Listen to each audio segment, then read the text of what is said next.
Hello! Today I want to talk about Brook from the hit manga and anime by Ichiro Oda, One Piece. Brook is such a cool character where he, just does like such a cool design. Truthfully, he has such class, such style, such flow. And he's so fun. He's like a really strong character, and I feel like he doesn't get a lot of praise. For a lot of characters like Jinbei and Robin and Frankie, also don't get a lot of scenes to themselves. It's mostly the East Blue crew. But today I just wanted to talk about him since he's so cool. Pardon. And I just wanted to go over some aspects about Brook, which make him so cool, and I wish I could see more of him.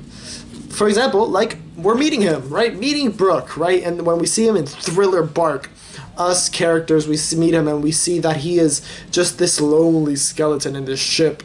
And he's this funny guy. No, straight to the point. He's just like, how you doing? How you doing? It's cracks some jokes. Luffy goes up to him and says, join my crew. And he goes, yes. He's so chill, bro. I wish to be as relaxed and calm as my homeboy Brook.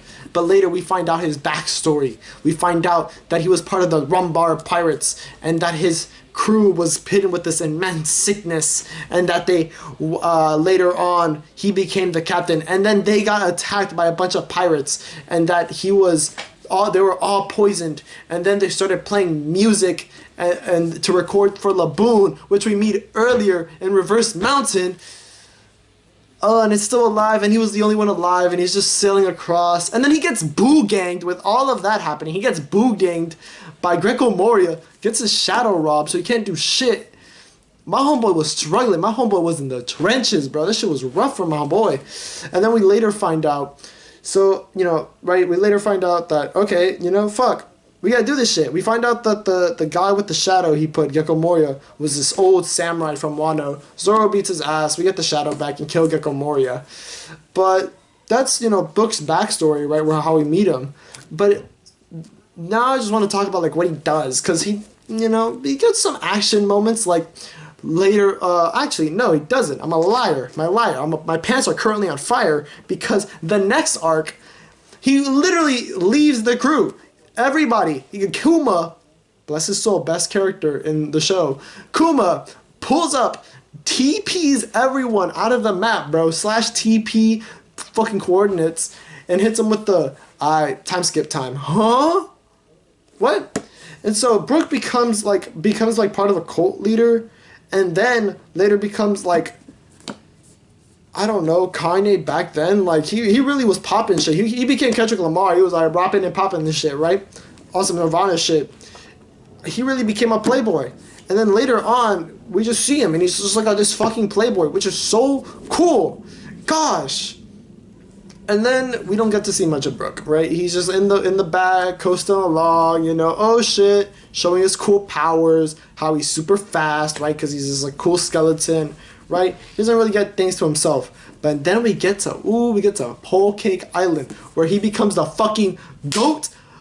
The goat. Okay? So Brook, later in Whole Cake Island, starts like going up to Big Mom, right? The plan is we have to get the poneglyph and save Sanji. Luffy's doing the save Sanji part, so he's like, fuck it, everybody gotta lock in. I'm gonna go get the poneglyph, right? So he did that shit, right? He really pulled up, right? Got the poneglyph, started lying to Big Mom, which Big Mom has the ability to basically boo gang the shit out of you if you're lying, right? And he was like, nah, I don't give two fucks, right? She uses fear, and he did not give a fuck. He's so cold. You would get that because his abilities are being cold.